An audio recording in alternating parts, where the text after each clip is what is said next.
It's a piece of automotive history that lives in a place committed to showcasing how cars have helped transform the world. Now it's our job to get it shined up for public display.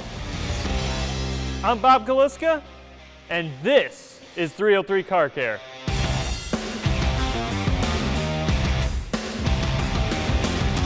As you can tell, we're on the road for this episode because we're detailing a piece of history.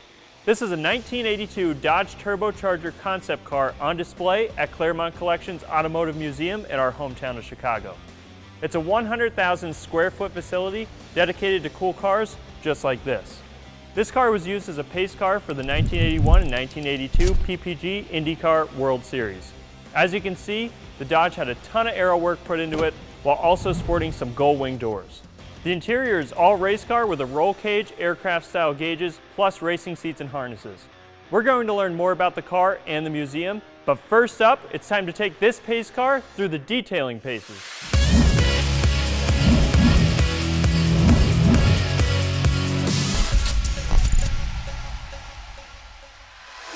I'm joined by 303 brand manager DJ, who's going to be detailing this Charger today. This is a little different than a car that sees the road. DJ, what stands out? Since this is a museum piece, it's already in really good condition. So we're just gonna do a light polish, coat it, and put some finishing touches on it to get it ready for display. All right, let's dive in.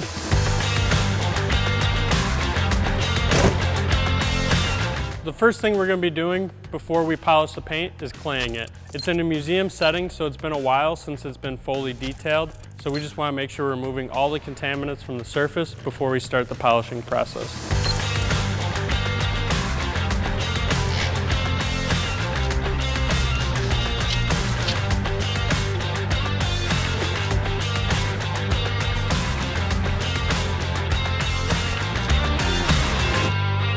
Since the car's paint is in pretty good condition, we're going to be doing a first pass with the polish. Bob's going to be hitting the tight areas with the nano, and then we're going to be following up with a finishing polish.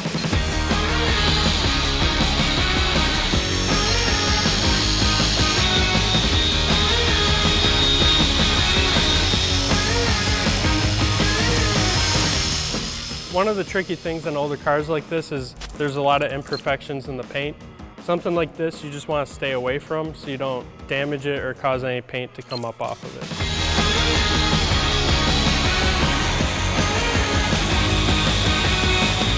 So right now we're working on the windows. We're using our compound because they're a little bit heavier with swirl marks. We're using it just to make it match the rest of the paint surface.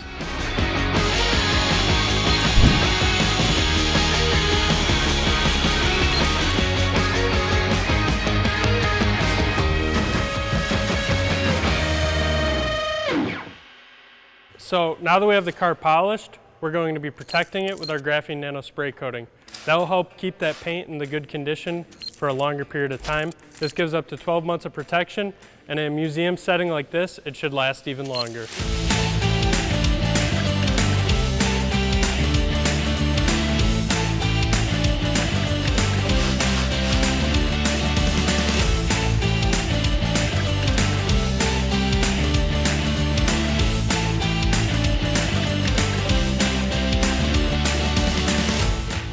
So to dress the tires, we're going to be using our high gloss tire shine, but we're going to be spraying it onto an applicator and applying it versus spraying on the tires and letting it sit.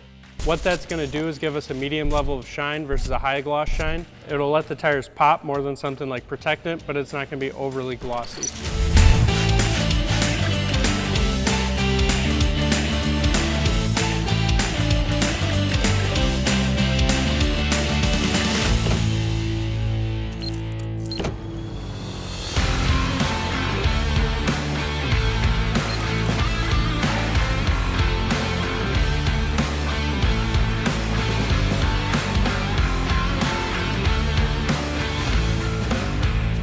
So now that we've cleaned the inside of the car, we're going to be using our protectant on the rubber door seals. With an older car like this, you're going to see a lot of fading and cracking and drying out of the door seals. A product like protectant will keep them supple and conditioned and prevent that from happening.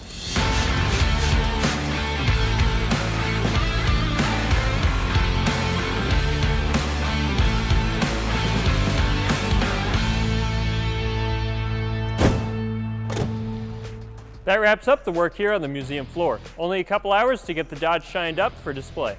DJ, any final thoughts? Well, it was in good condition when we started off, but polishing it, polishing the graphenes really brought the life out in the paint. Overall, I think we did a great job and it's ready to be put on display. Yeah, I think it's going to look good under the sun at Navy Pier. Okay, we're going to get this thing loaded up, ready for transport, and learn more about the car and the museum.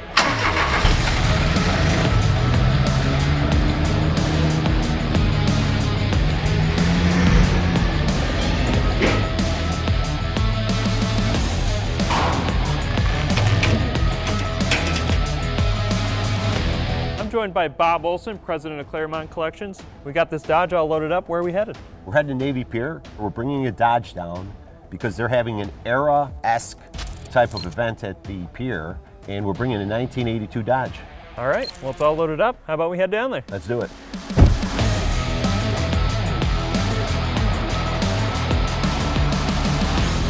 So Bob, why don't you tell us a little bit about Klairmont Kollections and how it got started and what the future looks like? The Klairmont Kollections is actually an automotive museum in Chicago, and it was a private collection of our founder, Larry Klairmont.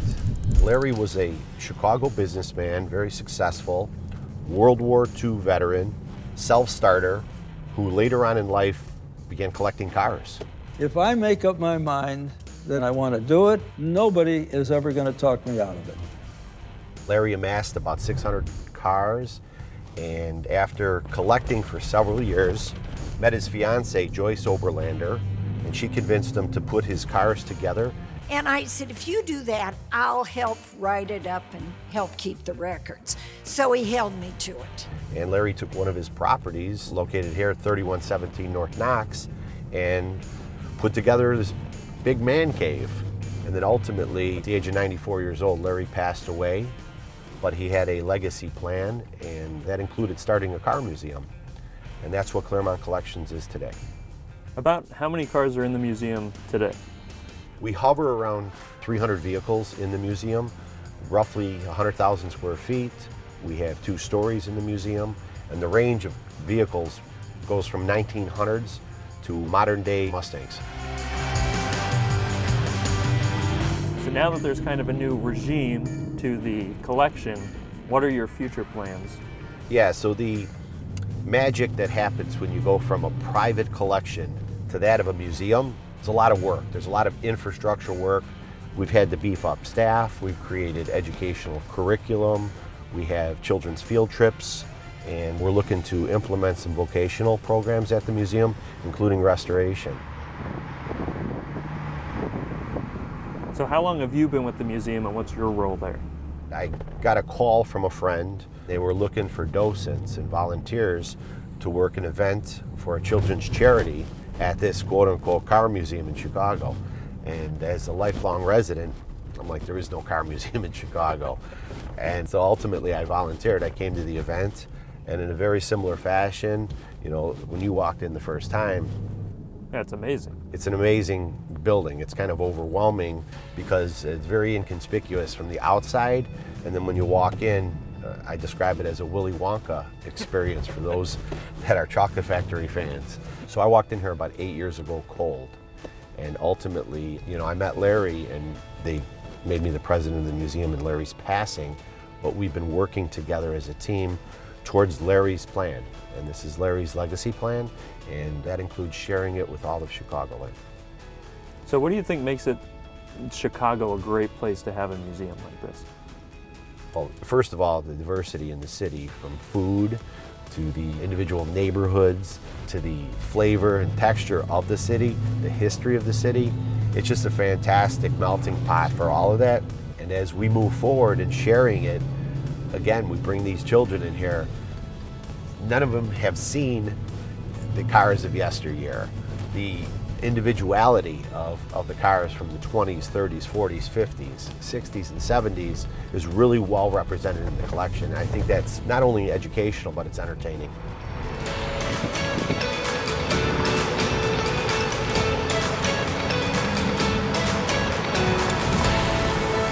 If you had to pick one car out of the entire museum, what's your favorite? Don't do it. No, you gotta do it. You gotta do it. You gotta pick one. You know what, I tell you what, each week I have a different favorite car. There's a really cool 1960 blue on blue Biscayne. Okay. It's just a really cool looking car. And, you know, the fins are high enough, the wheels are just set perfectly. That's my favorite car this week. All right, we'll tune back in next week and see if you change your mind.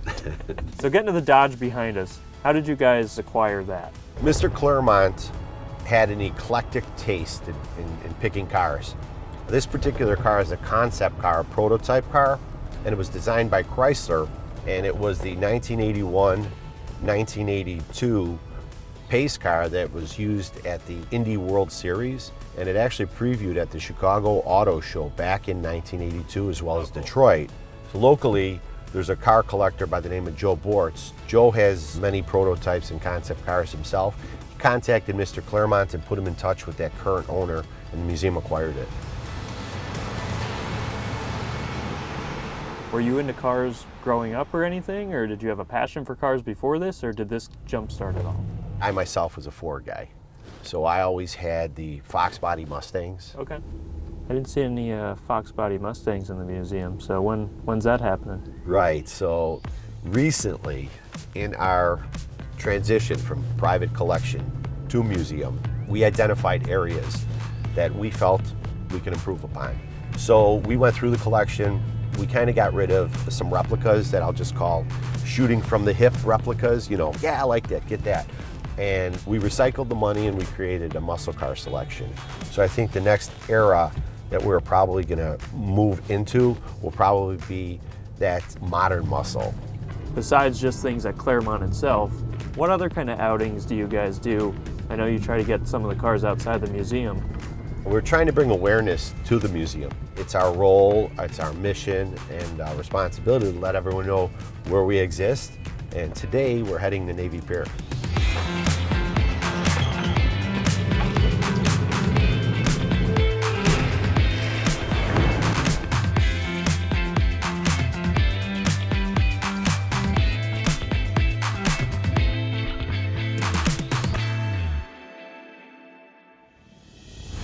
We want to thank Bob for teaching us about the Dodge Turbocharger and Klairmont Collections. Bob, we appreciate everything you guys do over at Klairmont. Thank you, Bobby.